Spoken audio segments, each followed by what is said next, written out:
बेटा, हमारा एक्सीडेंट हो गया है। मुझे ज़्यादा चोट नहीं आई, पर तेरी माँ की हालत गंभीर है। कुछ पैसों की ज़रूरत है और तेरी माँ को खून भी देना है। 62 साल के किशन लाल जी ने अपने बड़े बेटे से फ़ोन पर कहा, पापा, मैं बहुत बिज़ी हूँ आजकल, मेरा आना नहीं हो सकेगा। मुझे विदेश में नौकरी का पैकेज मिला है, तो उसी की तैयारी कर रहा हूँ। आपका भी तो यही सपना था ना, इसीलिए हाथ भी तंग चल रहा है। पैसे की व्यवस्था कर लीजिए, मैं बाद में दे दूँगा। उनके बड़े इंजीनियर बेटे ने जवाब दिया। उन्होंने अपने दूसरे डॉक्टर बेटे को फ़ोन किया, तो उसने भी आने से मना कर दिया। उसे अपनी ससुराल में शादी में जाना था। हाँ, इतना ज़रूर कहा कि पैसों की चिंता मत कीजिए, मैं भिजवा दूँगा। यह अलग बात है कि उसने कभी पैसे नहीं भिजवाए। उन्होंने बहुत मायूसी से फ़ोन रख दिया। अब उस नालायक को फ़ोन करके क्या फ़ायदा। जब ये दो लायक बेटे कुछ नहीं कर रहे, तो वो नालायक क्या कर लेगा। उन्होंने सोचा और बोझिल कदमों से अस्पताल में पत्नी के पास पहुँचे और कुर्सी पर ढेर हो गए। पुरानी बातें याद आने लगीं। किशन लाल जी स्कूल में शिक्षक थे। उनके 3 बेटे और 1 बेटी थी। बड़ा इंजीनियर और मंझला डॉक्टर था। दोनों की शादी बड़े घराने में हुई थी। दोनों अपनी पत्नियों के साथ अलग अलग शहरों में रहते थे। बेटी की शादी भी उन्होंने खूब धूमधाम से की थी। सबसे छोटा बेटा पढ़ाई में ध्यान नहीं लगा पाया था। 11वीं के बाद उसने पढ़ाई छोड़ दी और घर में ही रहने लगा। कहता था, मुझे नौकरी नहीं करनी, अपने माता पिता की सेवा करनी है। पर मास्टर साहब उससे बहुत नाराज़ रहते थे। उन्होंने उसका नाम नालायक रख दिया था। दोनों बड़े भाई पिता के आज्ञाकारी थे, पर वह गलत बात पर उनसे भी बहस कर बैठता था। इसीलिए किशन लाल जी उसे पसंद नहीं करते थे। जब किशन लाल जी रिटायर हुए तो जमा पूंजी कुछ भी नहीं थी। सारी बचत दोनों बच्चों की उच्च शिक्षा और बेटी की शादी में खर्च हो गई थी।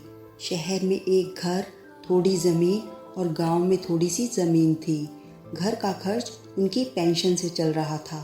किशन लाल जी को जब लगा कि छोटा सुधरने वाला नहीं, तो उन्होंने बंटवारा कर दिया और उसके हिस्से की ज़मीन उसे देकर उसे गांव में ही रहने भेज दिया। हालांकि वह जाना नहीं चाहता था, पर पिता की जिद के आगे झुक गया और गांव में ही झोपड़ी बनाकर रहने लगा। किशन लाल जी सबसे अपने दोनों होनहार और लायक बेटों की बढ़ाई किया करते। उनका सीना गर्व से चौड़ा हो जाता था, पर उस नालायक का नाम भी नहीं लेते थे। 2 दिन पहले दोनों पति पत्नी का एक्सीडेंट हो गया था। वह अपनी पत्नी के साथ सरकारी अस्पताल में भर्ती थे। डॉक्टर ने उनकी पत्नी का ऑपरेशन करने को कहा था। पापा पापा सुनकर तंद्रा टूटी तो देखा सामने वही नालायक खड़ा था।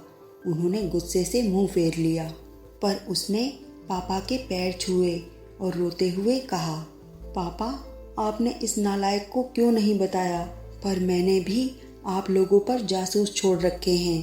खबर मिलते ही भागा आया हूँ।